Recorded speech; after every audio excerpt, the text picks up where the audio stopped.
Welcome to the Fantasy Baseball Beat, part of the Pitcher List Podcast Network. Thank you so much for joining us. My name is Torres. I'll be your host today.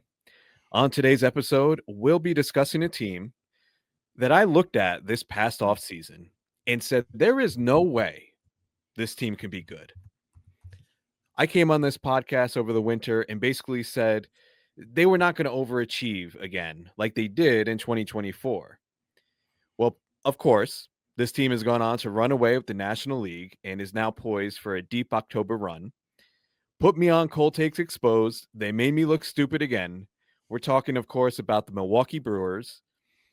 We're going to be talking about them today and are going to be joined by our friend of the show, Curt Hogg, who is a Brewers beat writer for the Milwaukee Journal-Sentinel.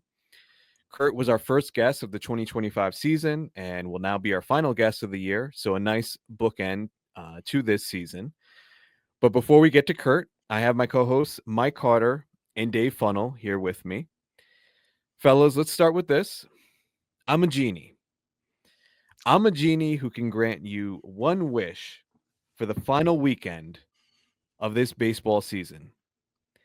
What is one thing that you wish to happen before the curtain closes on this year? Mike, I'm going to start with you. I want Scarlett Johansson to show up on my front porch. Is that too much to ask? That has nothing to do with fantasy baseball. Let's keep it relevant. But it does have to do with It does have to do with fantasy. Unfortunately, it is fantasy. Yeah. Yes. Okay. Fair enough. No, I think this is a great question. I was really kind of ruminating over the last couple hours.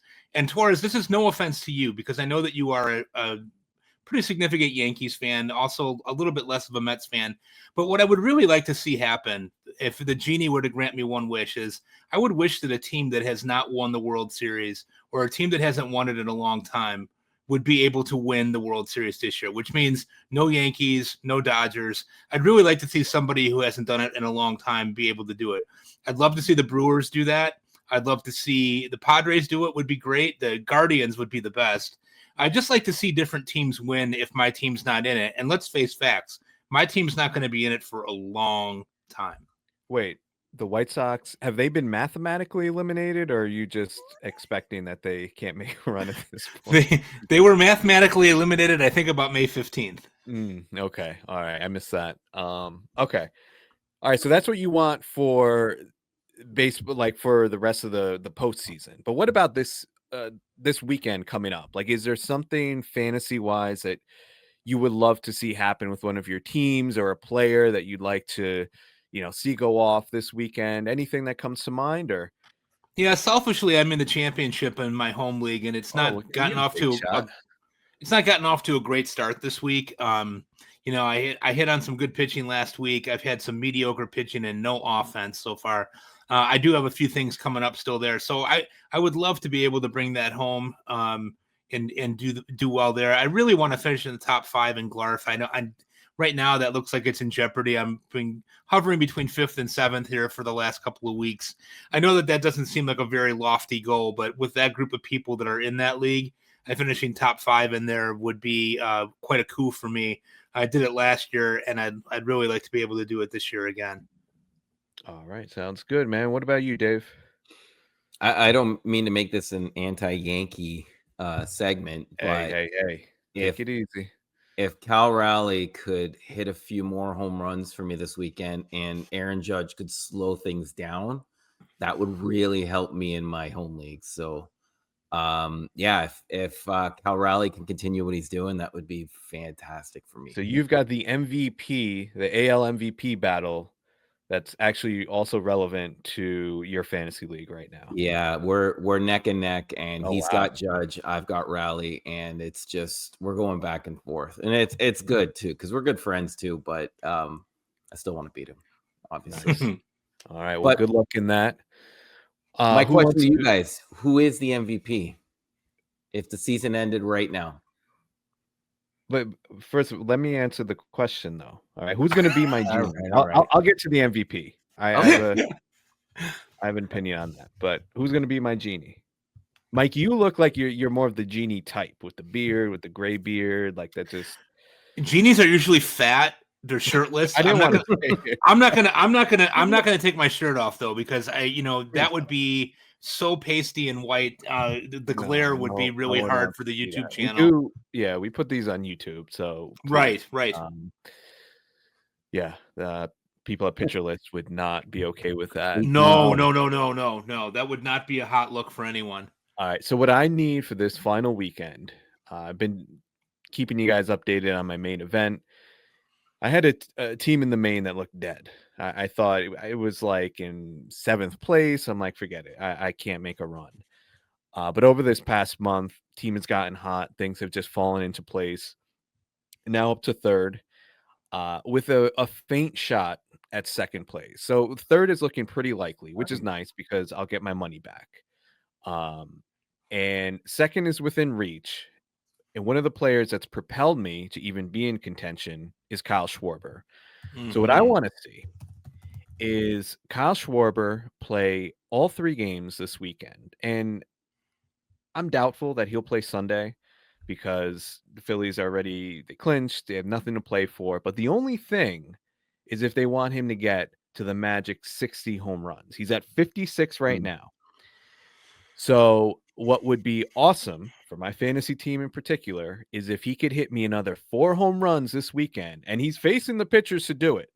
He's at home against the Twins with Joe Ryan, Mick Abel, which is interesting. He's coming back to Philly for that game, and Simeon Woods Richardson on Sunday. I mean, if Schwarber plays Sunday, you telling me he can't hit 3 against SWR? That would be pretty sweet. So that would be, if I had one wish, be a 4 home run weekend from Kyle Schwarber, get me into 2nd place, and you go from $1,750, which I'll take, but then that jumps up to $3,500 for 2nd place. So that would be pretty sweet. We'll see what happens.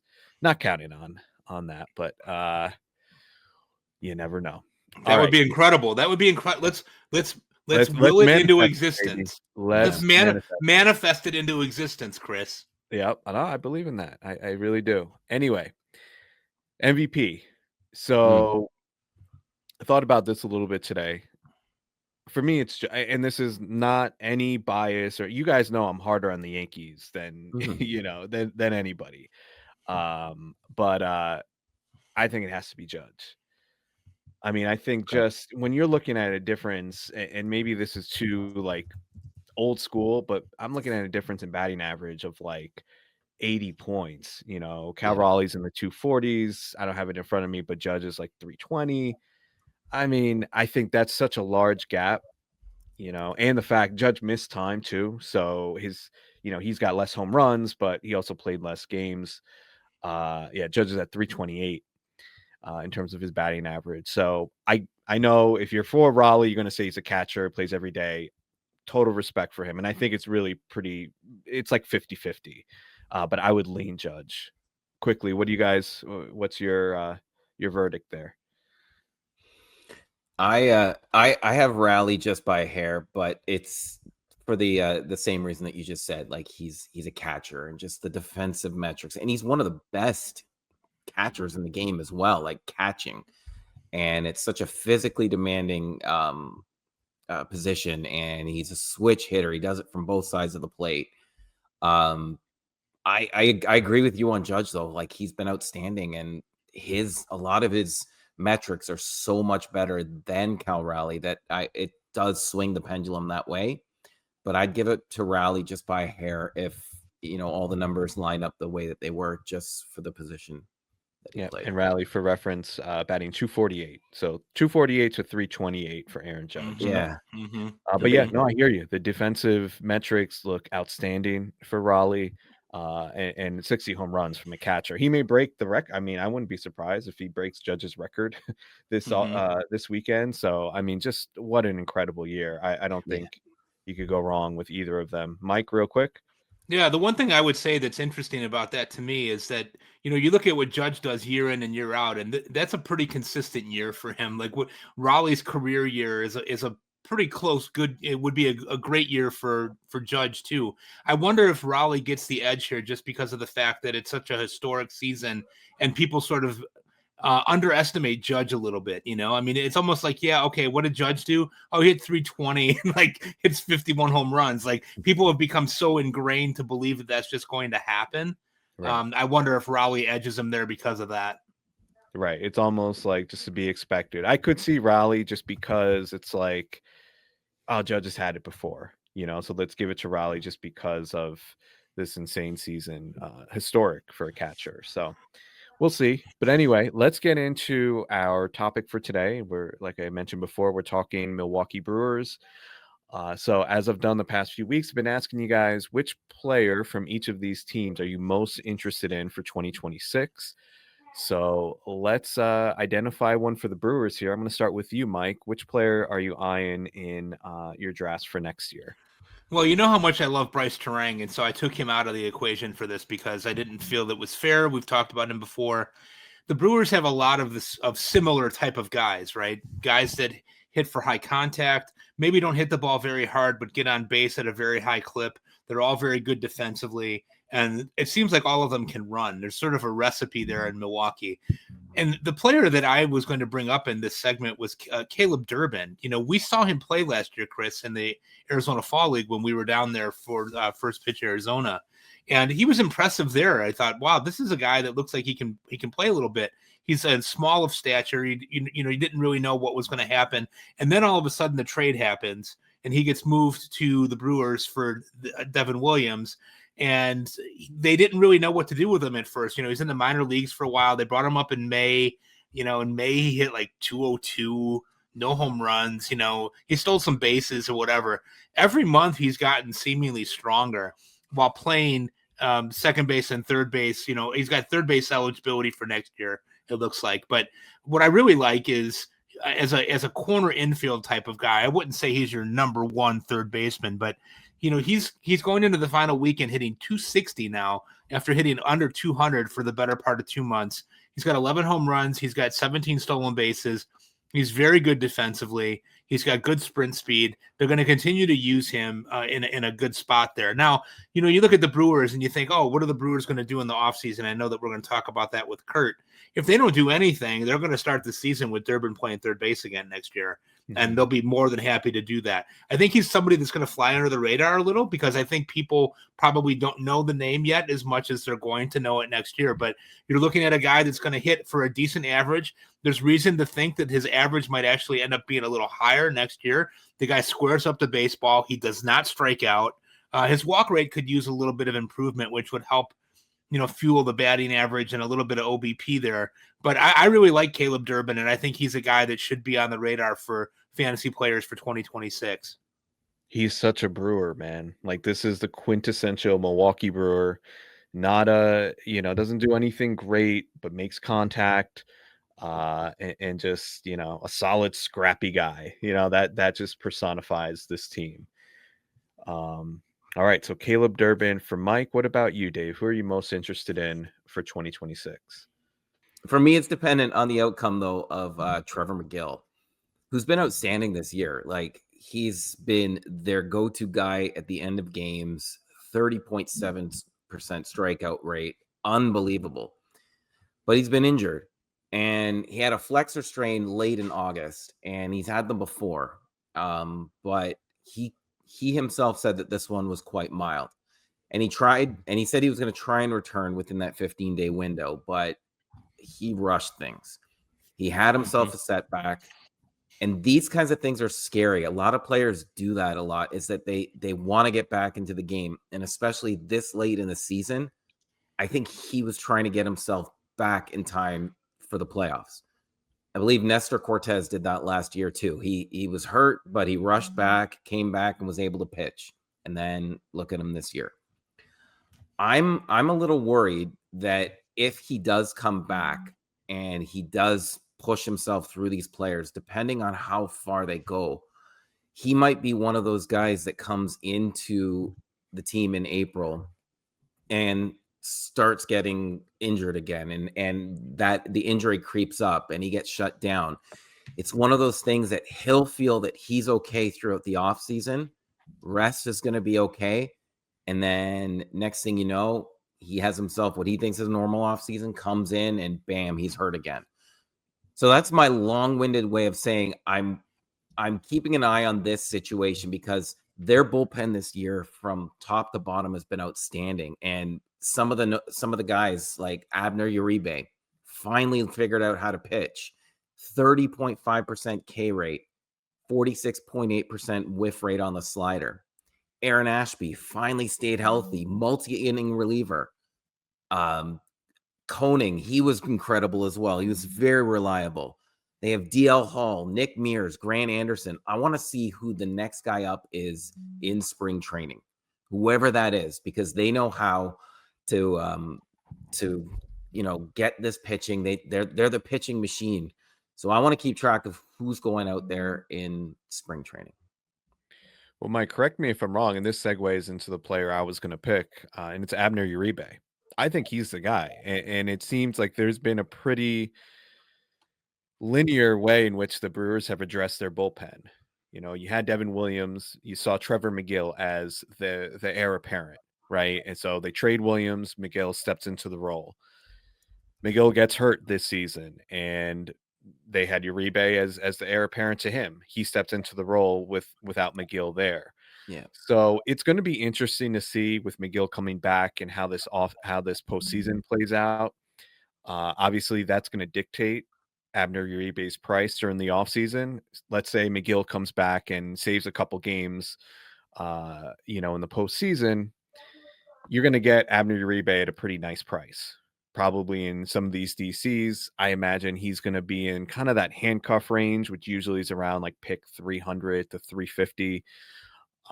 I could see myself in that scenario taking a lot of Abner Uribe because I have the same concerns that you do, Dave, channeling my inner Davy Downer and, looking at the worst case scenario, as you've taught me so well to do.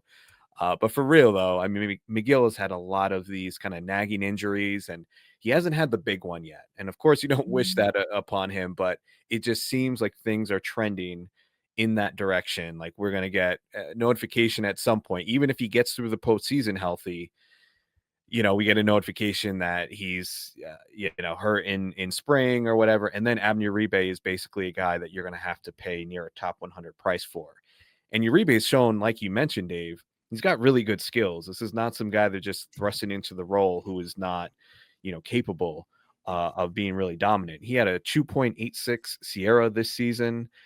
Induces on top of the strikeout numbers. He's halved his walk rate from 18% last year to 9% this season. Induces a really soft quality of contact, only a 23.3% hard hit rate allowed. I really like the skills and the improvements that he's made this season. So I think McGill coming back is actually going to present a nice buying opportunity and someone that I'm going to be taking a lot of, especially during DC season. Mike, any opposition or any other thoughts on Uribe? No, Uribe is terrific, and I've had him be the closer in waiting for a while there in Milwaukee. We were a little premature on him last year, but this year he really looks to be that guy. Just fantastic stuff. Everything looks like it would be in order for him to be able to take that next step and be the closer. 37 holds this year, leads the major leagues in holds. Definitely a high line guy that you want to have on your radar for next year. Yep. Anything else with this Brewers team, guys? They've had some interesting, guys with interesting years. I mean, I was just looking at Christian Yelich. He was someone we talked about in the offseason, and I was pretty reluctant because of the injury he had, or I believe it was a surgery, right, Dave, that he had last offseason, and in his back, right. I hear back surgery. I'm like, nah, I don't want any part of that. Even if he stays healthy, are the skills going to be the same? Is he going to steal bases like he did? And really, he put all those concerns to rest. I mean, he had a tremendous year for the Brewers, pretty much showed no after effects from that surgery, stayed healthy pretty much the whole season. So one thing that I noticed just looking at his profile, we know he hits the ball on the ground a lot, and that didn't change this year. 56.9% ground ball rate so far this year. So the same worm burning Christian Yelich that we've always known. But the main difference, and what's led to him having 29 home runs, which is just a huge surprise, is that he's got a 30.5% home run to fly ball rate, which is obscene. You know, he's got really good power. We know that, but that's a pretty crazy, unsustainable level. So I just thought that was interesting in looking at his profile. I can't say that he shouldn't be, you know, someone you should be interested in or buying at his price next year, which will be higher, obviously, than it was this past season. But just something to keep in mind that power that we're seeing this year might not be quite at that level next year, and especially another year older. I'll probably still be on the fade Christian Yelich train. What about you guys? Real quick, yes or no on Yelich?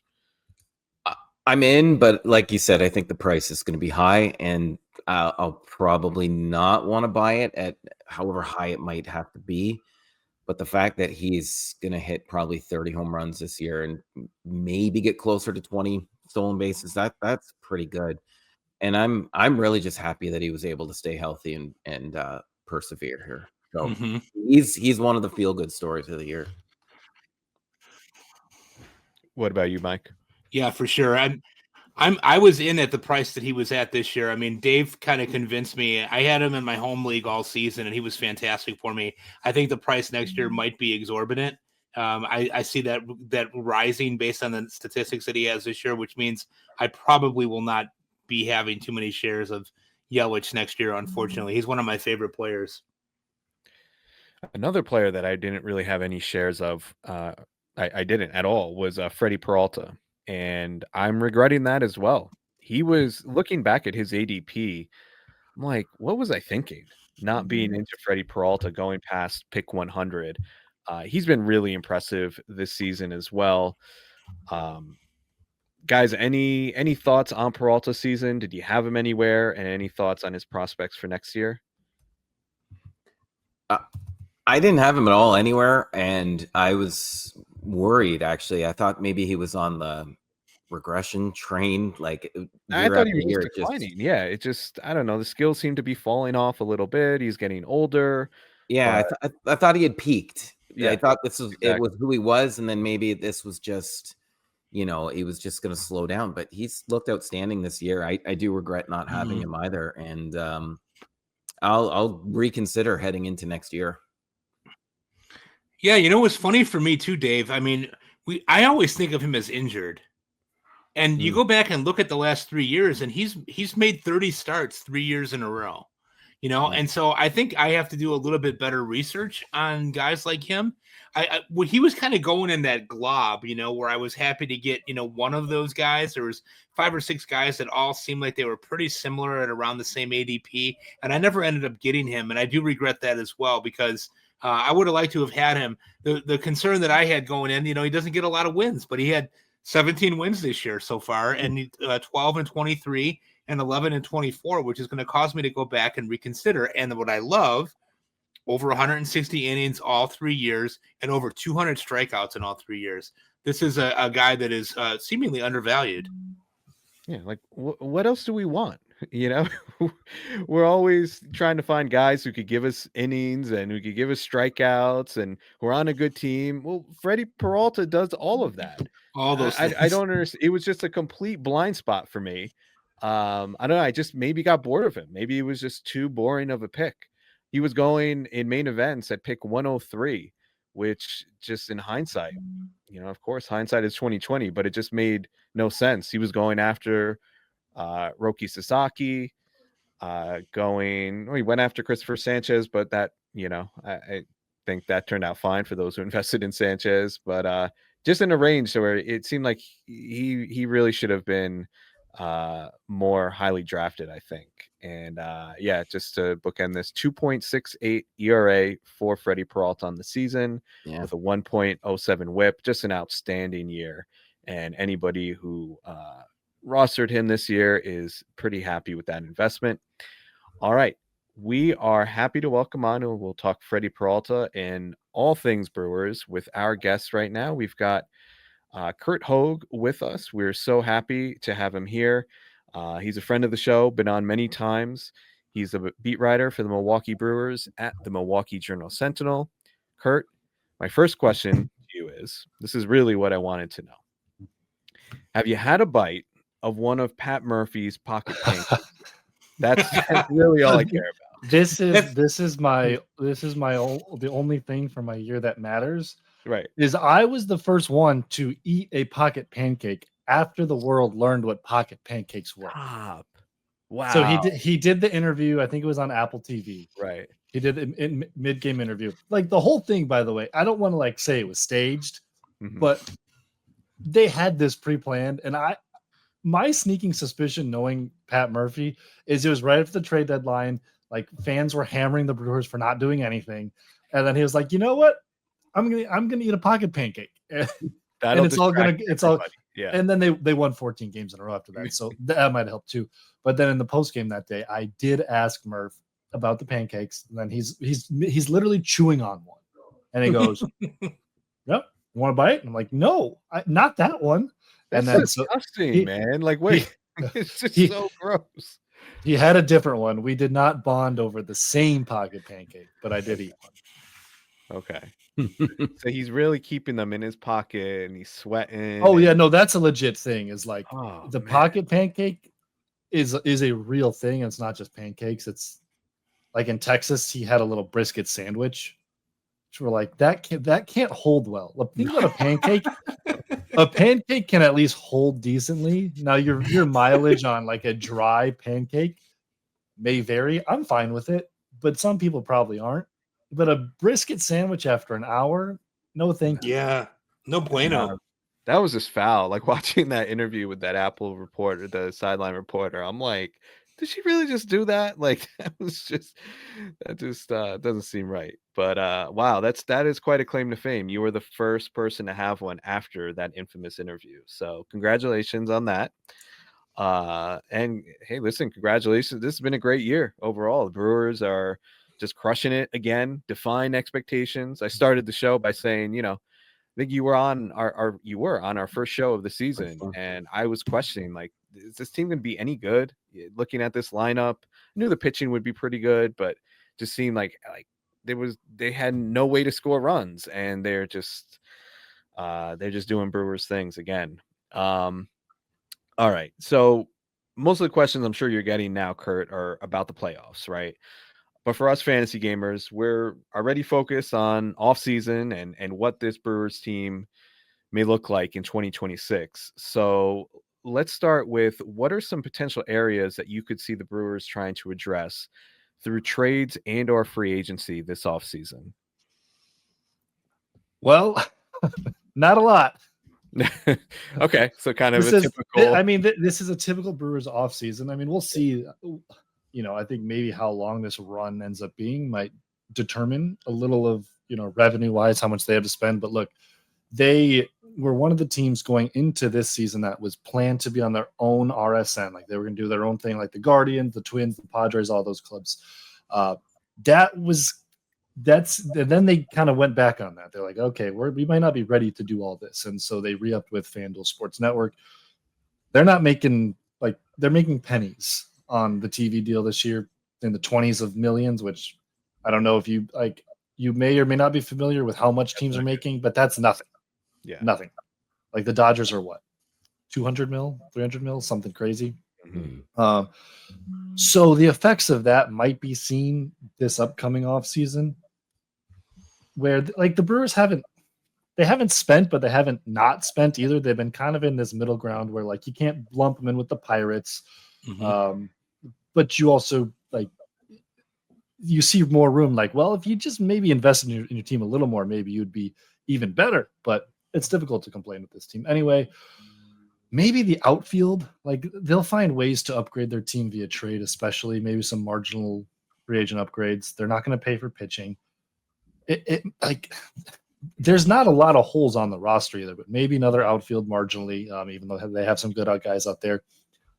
The front office loves Joey Ortiz. I think the rest of baseball would see a very clear need for an upgrade at shortstop, but they might give him some more runway there too. So the Brewers will not be one of the most active teams this offseason once again, probably. Mm-hmm. Yep. Not too surprising there. You brought up Joey Ortiz. Quickly, what happened to him this year? I mean, I think a lot of us had pretty high expectations for him, that he would kind of step into that role and be pretty solid all-around player. kind of turned around a little bit in the later half of the season, but it's been a struggle. So, what are your thoughts on him? That's a long answer. Okay. His ultimately, like he and the Brewers have not ever figured out his swing and how to make it more efficient. It can get kind of long. He gets under the ball, he clips it up in the air. The timing and the bat path have just really not fully been figured out. They've tinkered with a lot of different looks at the plate over the last couple of years. And like the front office, though, they still do love him. Like there's a lot of people that make a lot of important decisions for the Brewers that see the ingredients. They talk about the ingredients. And obviously his defense gives you some runway to let him try to figure those out. So my gut would be he is the shortstop going into next year, but they've got to challenge him with someone else. Mm-hmm. Yeah, so that could be one of those areas to look at upgrading this offseason. Let's move to the rotation, and I think this is where the Brewers are most interesting, and particularly in terms of fantasy, because they've got some really intriguing arms in that rotation. Obviously, Mizorowski. You've got Brandon Woodruff, who's currently injured. We talked about Freddie Peralta, Quinn Priester, Logan Henderson when he comes back. So, and there's other names too. So I want to hear from you, Curt. Who do you think is going to be in this rotation on opening day? It's again going to be the strength of the team. I don't think they've traded Freddie Peralta. They will obviously. This is the Brewers. They'll entertain any offers anyone has for him. But he's sort of in the same boat as Willy Adames was. Remember when they didn't trade him and that people assumed they would? Like a guy that means a ton to the franchise, to the clubhouse, and then also goes out. You guys were talking about Freddie right before I hopped on. And he posts. He pitches he's going to make 33 starts, 32 starts this year. Maybe not a ton of innings, but he posts every single start. So he means a lot to them. So I think it'll be Freddie. And then this is the strength of the club. Priester will be back after an incredible year. Mizorowski, Logan Henderson, Robert Gasser will be in the mix somehow. Chad Patrick, don't forget about Chad Patrick, was incredible for the first half of the season. I don't know if Brandon Woodruff's going to sign. I don't know what the rest of the market's going to be for him if someone throws a bankroll at him and he takes it. But right now, I would bet on the Brewers to re-sign him. So add that into the mix as well. And all of a sudden, I think that's 7 names. That's pretty good. And that will sort itself out naturally. And that's pretty good depth to have over the course of a year. Yeah, oftentimes that is needed. And a quick note on Freddie Peralta. I didn't realize how team-friendly his contract was. What a steal. Yeah. He signed in 2020 a 6-year, $22 million contract. He's making $8 million a year, which, I mean, to me and you, yeah, that sounds like a lot of money. But for a pitcher of his caliber is ridiculous. There's a website that calculates his actual market value based on his performance and comparables. He should be making around $30 million a year. That would be his market value. So for the Brewers to have him at 8 is just such a steal for them and such an advantage.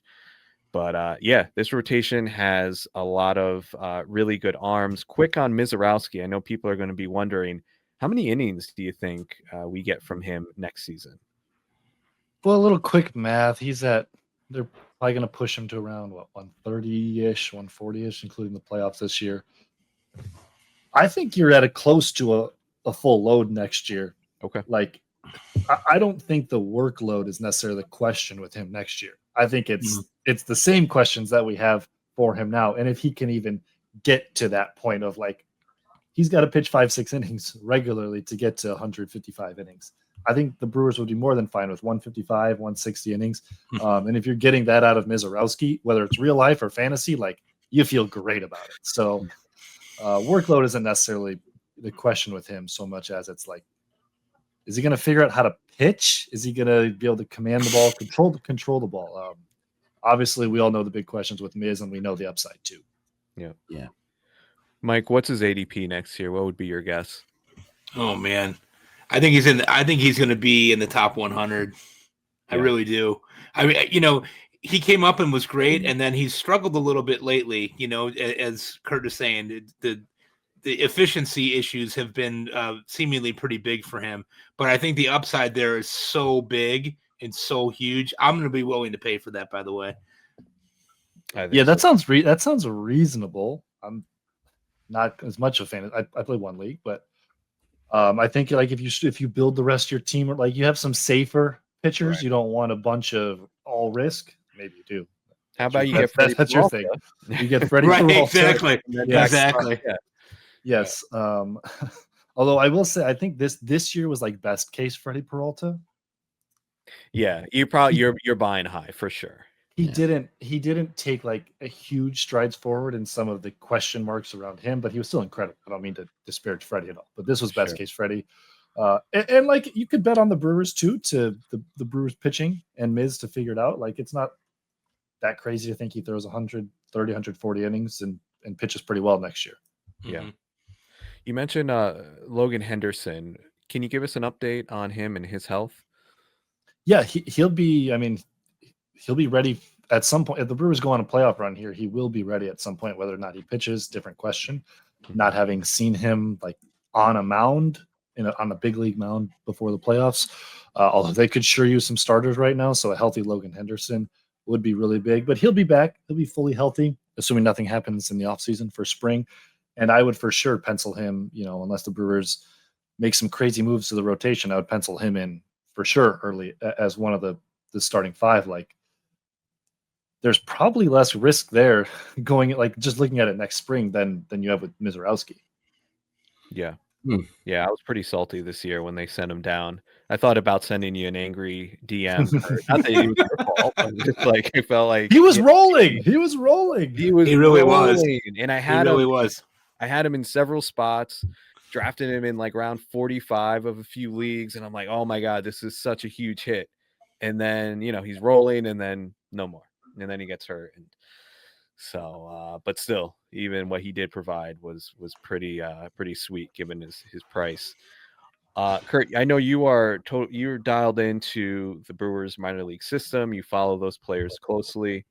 We can't talk about the Brewers minor league without talking about Jesus Made, who is an 18-year-old number 2 prospect among many people in baseball. And if you could tell me a little bit about him. I don't know too much about him, but if you could tell our listeners about Jesus Made and what his timeline looks like for him to actually get to the major leagues.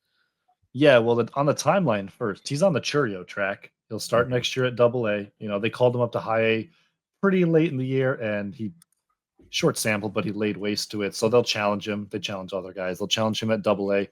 He'll probably spend most of, if not all, the year there, unless, like, remember Churio got off to a slow start there, and so that's kind of one of the reasons he spent the whole year. So if it's June, July, and he's absolutely, blasting Southern League pitching, maybe he goes up to AAA. But I still think at some point in 2027, assuming we have a season that year, Jesus Made will be up with the Brewers.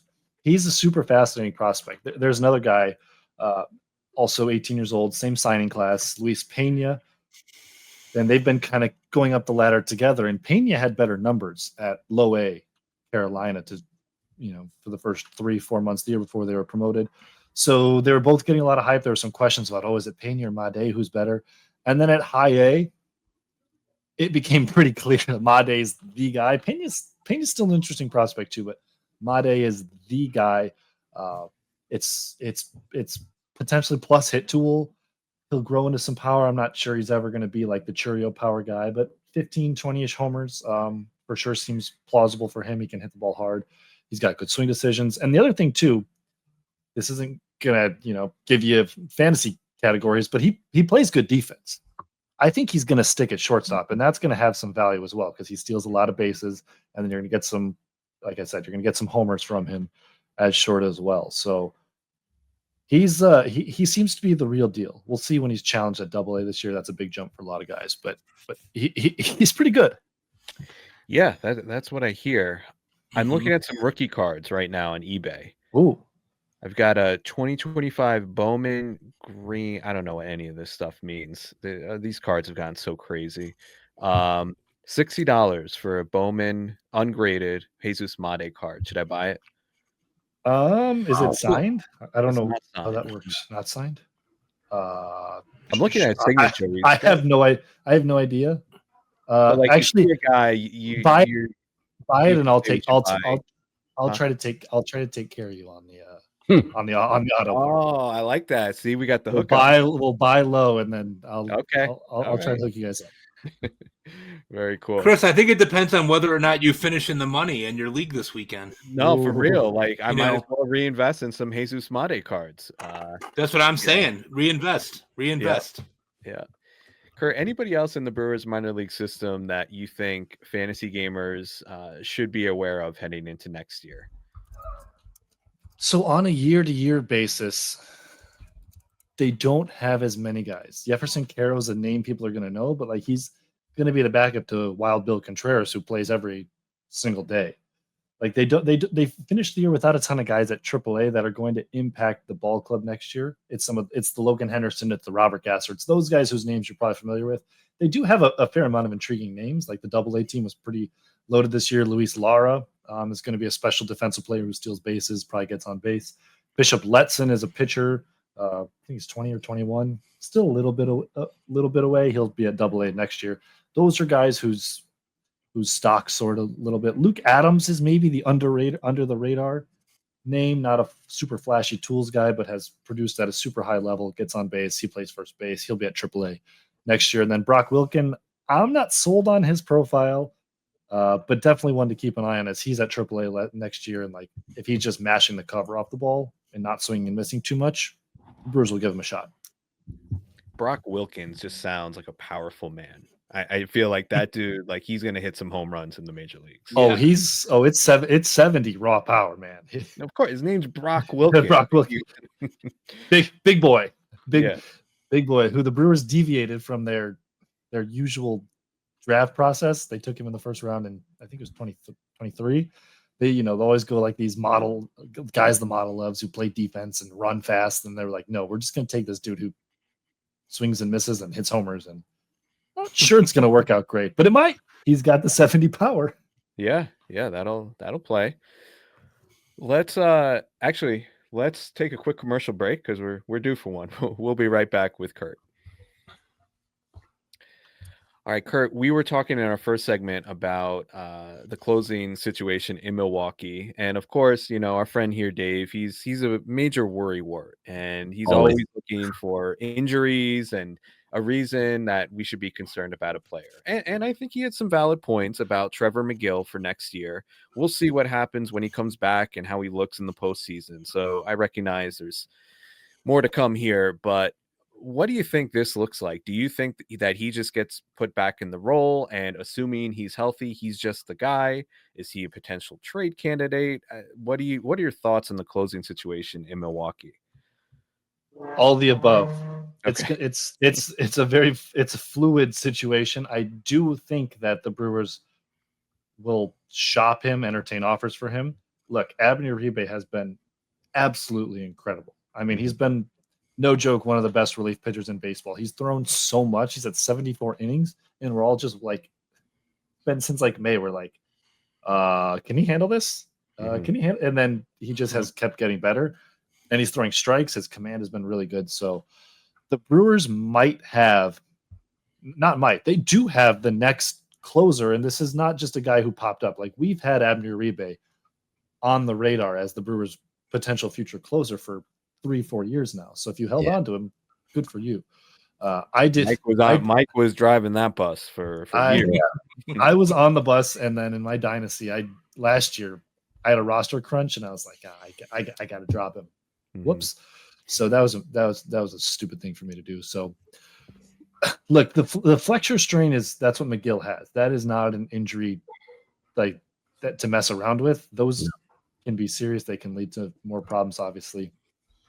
He might try to pitch, not entirely pitch through it. Like, they've healed it up a little bit, but it is, to be clear, it does not seem to be at a spot where he's like at 100%. He is fully healed.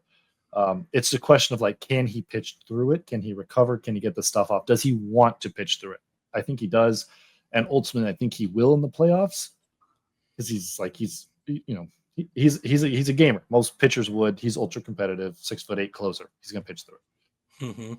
So how this ultimately plays out, I'm not sure, but you put the pieces together, and it does start to seem a little bit like the Brewers might sell. I don't know if it's selling high on him because he's a really good pitcher, but selling him at a spot where his value is pretty high.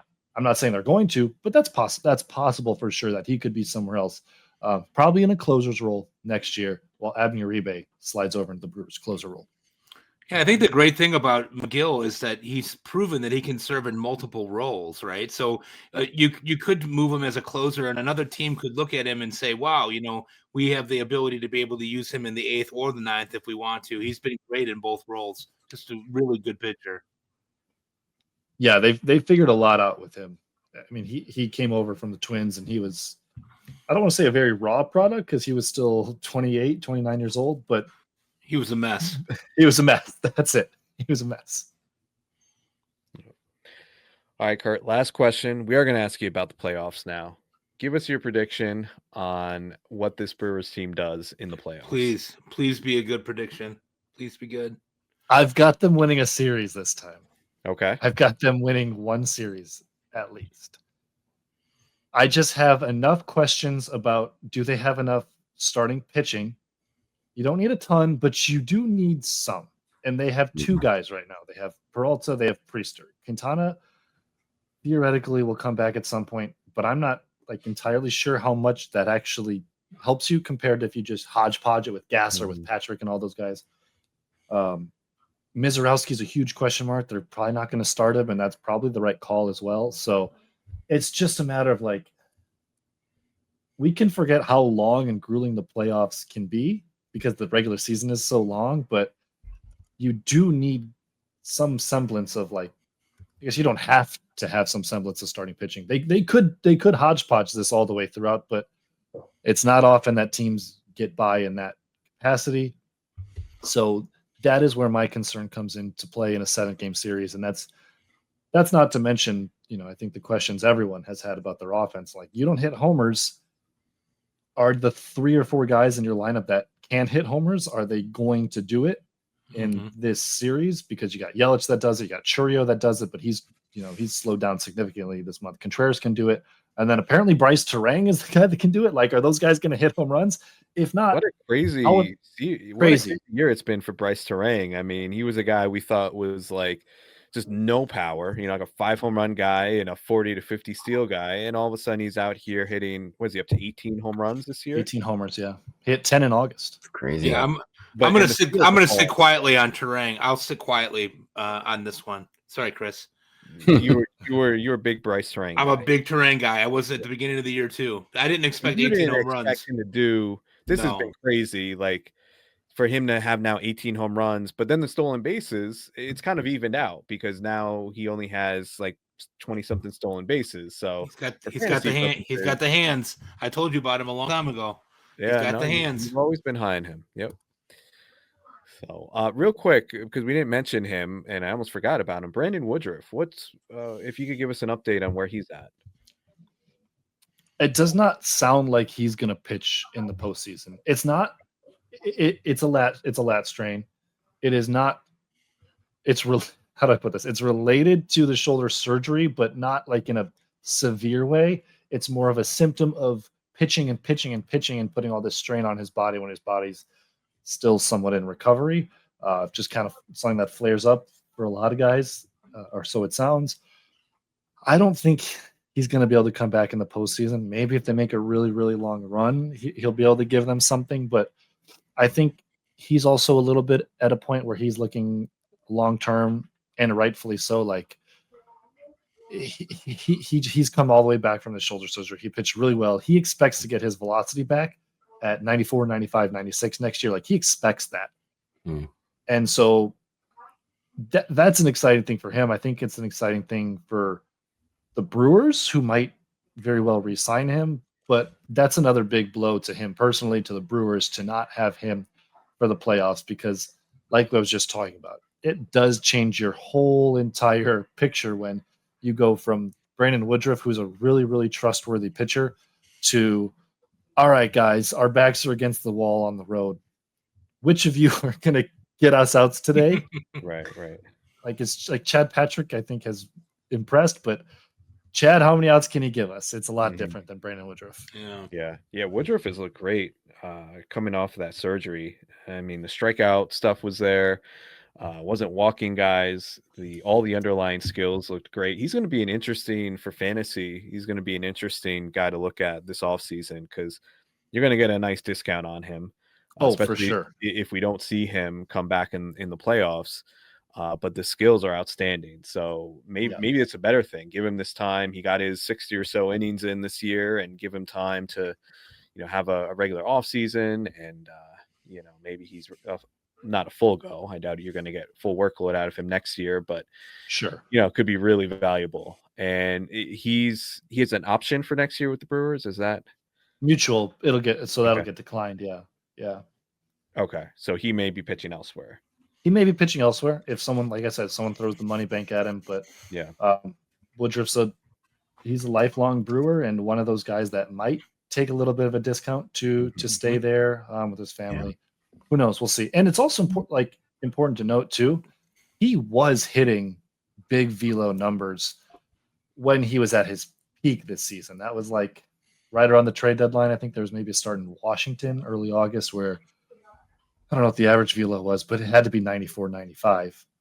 And then from there, it was clear that he was hitting a wall and everything ticked down. But we have seen him throwing not fully back to his old self, but hitting 95s, hitting 96s on the radar gun. So I think that's encouraging too, to note that you're not just speculating on, he'll probably get back. He was pretty close to back and then hit that. We already saw it. Yeah, for sure.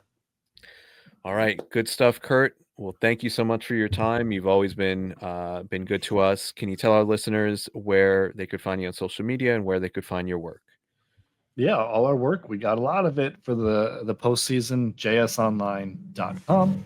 I'm on Twitter at Curt Hogg with a Y instead of a U, CYRT, HOGG. And on the B Sky as well. Same handle. Find me there. It's about to be a busy time, boys. Thanks for having me on. Yeah. All right. And enjoy this postseason run, All the Curt. best. Talk to you soon. All right. We guys. appreciate you, Curt. Thanks so much. Of course. Yeah, catch you later. See you. All right. We'll take a quick break. We'll be back with our mental health minute. We are back for our mental health minute, final one of the season. And I'm going to pass it over to Dave, who's going to lead our segment. Yeah. So for this week, since it's our last show of the regular season, we were just trying to come up with something of a way to cap off this season. We thought, what better way to do it than just by saying thank you. Thank you to, first of all, to all the listeners out there, anyone who's ever listened to us. It's been a great ride. So we appreciate all the support we've ever gotten. But also we want to also thank all the guests that we've had. It's tough to get guests. It's tough to secure guests, but it's also tough for the guests as well, because they are, they're writers, they're following the team, and they're making time out of their day to come talk to us about fantasy baseball. So for the 20 different guests that we've had on this season, a huge thank you for enlightening us and inspiring us and helping us, with our fantasy teams. And just from myself to you guys as well, Chris and Mike, it's been a blast this year.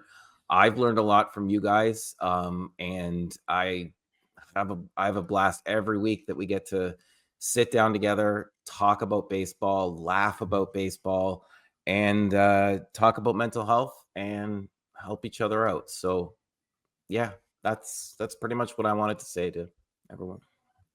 All right back at you, man. Thank you, Dave, and thank you, Mike, for being awesome partners in this. And love doing this show.